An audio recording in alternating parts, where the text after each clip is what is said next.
Людям покажуть, що там сепари горять. The withdrawal of heavy armaments and the number of ceasefires reduced the intensity of combat in the ATO zone. The fighting turned into trench warfare. Neither side managed to reach its objectives, nor was there any end in sight to the war. Wherever possible, both sides sought to improve their positions. In an effort to repel the militants while following the formal requirements of the Minsk agreements, back in the summer of 2015, the Ukrainian command began implementing a tactical method in Russian hybrid style. Essentially, these actions consisted of preparing counteroffensive and a tough, pre-planned response to provocations by militants. By autumn 2015, this tactic was already called the creeping offensive.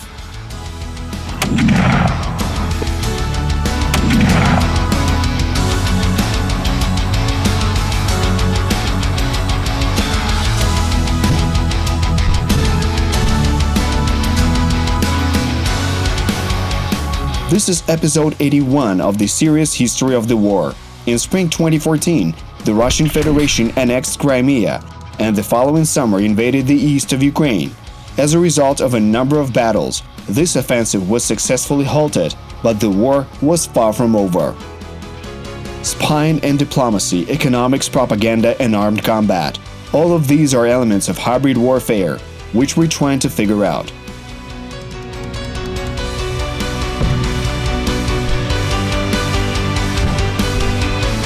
On January 29th, the general situation in the ATO zone worsened. Even the traditionally calm Luhansk sector saw the militants use mortar twice near Novosvanivka. A similar situation could be observed near Mariinka, Krasnohorivka, Starohnativka and Shirokina, where mortars were used as well. However, the epicenter of this confrontation was in the town of Avdiivka, where shelling left the population without heating, water and electricity. At this point, it's important to note that the main reason for shelling Avdiivka was the fact that the town is close to the front line. When attacking Ukrainian positions, the militants would frequently miss. The shells would overshoot and explode in residential areas. So, to counteract this, an operation with two main objectives was developed. These were to push the contact line further away from the town and establish fire control over the Horlivka-Donetsk highway, which would in turn complicate logistics for the terrorists.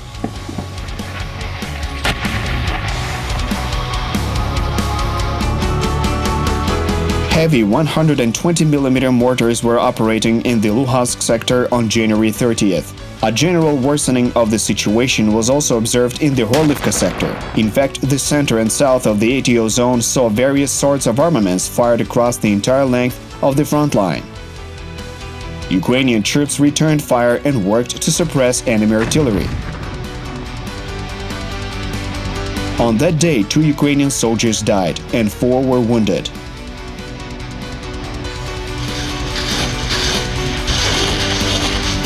Here, it's important to note that while planning the counterattack near Avdiivka, Ukrainian armed forces did their best to distract the enemy by, among other things, providing a show of force in the rear.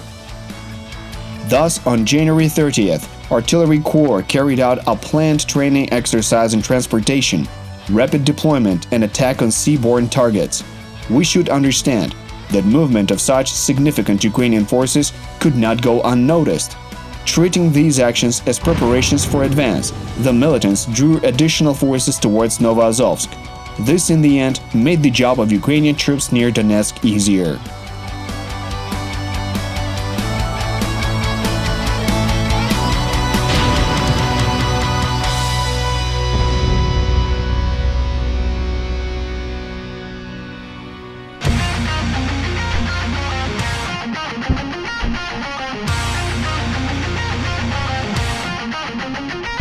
On January 31st, the general situation remained tense. And while areas near Donetsk airport and Svetlodarsk Bulge saw the use of only low-caliber weapons, in areas near Stanitsa Luhanska, Horlivka, Mariinka and Starohnativka, militants fired mortars multiple times. Ukrainian troops responded by returning fire, including counter-battery fire. It's important to note that in order to fire on the militant armaments, Ukrainian artillery units had to leave the heavy weapons withdrawal zones. After completing their stated objectives, all heavy weapons were withdrawn from the front line. In order to avoid false accusations of ceasefire violations, all these maneuvers were recorded by representatives of the OSCE mission. On the same day, Ukrainian scouts detected a concentration of armor belonging to Russian terrorist forces near Torres. Around 100 tanks and other armored combat vehicles, as well as 6 Grad multiple launch systems, were moved to this region, ostensibly for a large-scale training exercise. However, there are reasons to assume that these forces were also there to counteract a possible Ukrainian advance along the Sea of Azov coast. On February 1st, the situation in the Luhansk sector returned to normal, and the silence regime was observed once more. In the area near Avdiivka and Donetsk, terrorists made use of sniper fire and mortars. Besides, fighting continued the whole day in the villages of Zaytsevo, Mayorsk and Novhorodsk. In the Avdiivka area, the militants fired on Ukrainian positions from several directions, with positions located on the second offensive line also subject to attacks. In the Mariupol sector, anti-terrorist operation forces entered into combat with an enemy sabotage and reconnaissance group near the village of Pishtchavik. After an hour-long battle, the militants retreated. On the same day, Ukrainian security forces conducted another special preventive operation, this time in the town of Shastya in Luhansk Oblast.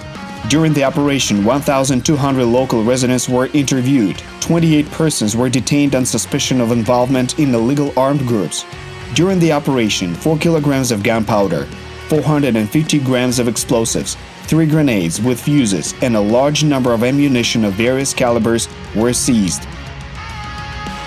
Another cache with ammunition and RPG-22 rocket-propelled grenades was discovered in the village of Nizhnya. The security service of Ukraine detained a terrorist accomplice in Zaporizhia who was actively distributing materials for anti-Ukrainian propaganda on social networks. It was established that in addition to his campaigning activities, the criminal had been handing over personal details, addresses, and phone numbers of Ukrainian activists to Russian special services for a year.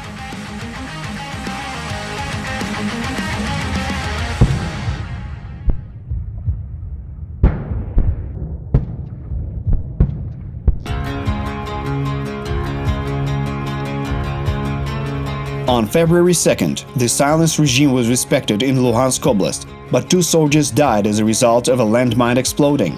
In Donetsk Oblast, militants fired a total of 250 mortar shells at Ukrainian positions. The biggest hotspot in confrontations was the village of Zaytsevo, where 6 residential buildings were damaged as a result of nighttime shelling.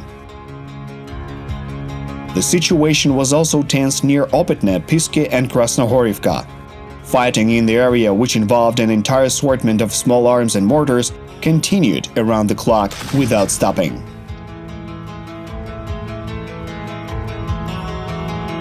All these instances of use of heavy weaponry banned under the ceasefire were carefully recorded by observers of the OSCE mission.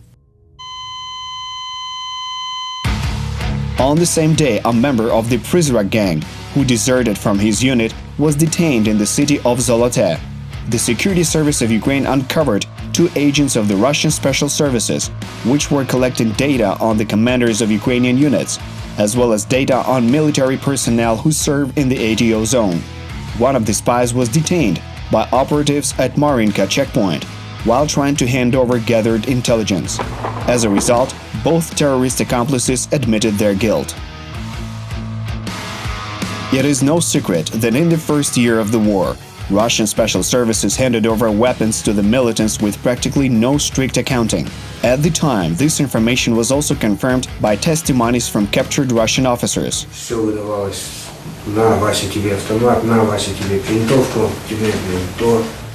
It's logical that a large number of unaccounted weapons contributed to intensification of illegal trade in them. Thus, on February 2nd alone, law enforcement officers discovered several caches of ammunition. In Hranitna and Berezova they found grenades and explosives, and in Pokrovsk a whole arsenal of 5 reactive anti-tank grenades, a machine gun, 120 grenades, and more than 6,000 rounds. In Avdiivka, which is just by the front line, they confiscated 8 grenades, 3 pistols, and a Kalashnikov assault rifle from a local resident. While confirming the detainees' statements, police also found 10 grenade launchers, 10 grenades for them, as well as more than 19,000 rounds of ammunition of various calibers. On February 3rd, the situation became somewhat aggravated. Trokhizbenka and Stanitsa Luhanska were shelled by a 120mm mortar for the first time in a long time, and in the latter case, several shells exploded near a pedestrian checkpoint. In the Donetsk section, fighting of moderate intensity continued, while in the areas near Marinka and Krasnohorivka, the shelling lasted several hours. In the southern section, the forward positions of Ukrainian troops along the Hnutove-Lomakina line were shelled repeatedly by 120mm mortars. Several dozen shells were launched in that instance. In addition, an unusual thing took place in the evening. The militants opened fire from a Grad system in the direction of the village Stahanka, which they control. At the same time, for 15 minutes, the militants fired mortars, anti-tank systems, and anti-aircraft systems in the direction of Oktyabr village, which is also under control of the Russian terrorist forces. Interestingly, neither destruction nor human casualties were reported after these instances of shelling. There were no demonstratively incriminating reports in the media on the Ukrainian army either. The explanation for these strange fireworks was given by experts from the Undercover Intelligence Department. As it turned out, a group of officers of the General Staff of the Russian Federation had arrived to eastern Ukraine with an inspection of the quality of combat training, and this explosive performance was actually a demonstration.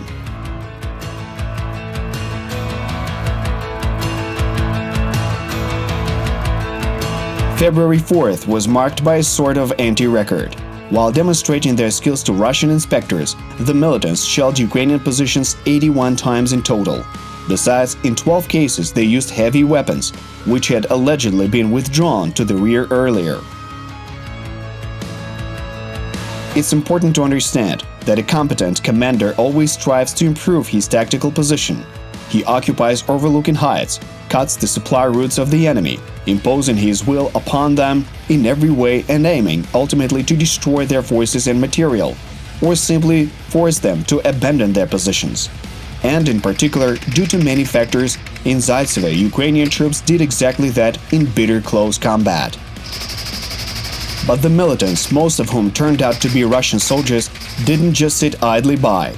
Over the course of a single day, February 4th, terrorists launched about 160 mortar shells at Ukrainian positions in the areas near Zaitsevo and Mayorsk, and small arms combat was seen round the clock.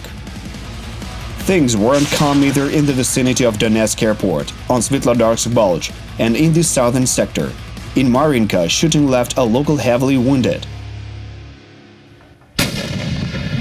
Near Hnutove and Talakivka, the militants attacked Ukrainian positions 3 times, including with the use of mortars.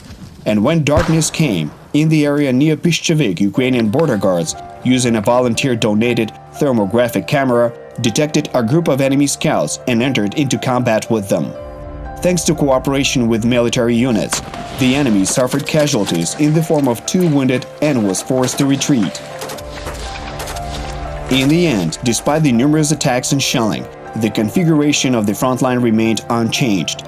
On February 4th, 1 soldier died and 3 more servicemen suffered wounds while protecting the Ukrainian state. During that same day, employees of the Security Service of Ukraine detained 1 terrorist informant and 2 more militants in the ATO zone. The next day became somewhat symbolic. On February 5th, 2016, the battle for the Avdiivka industrial zone began.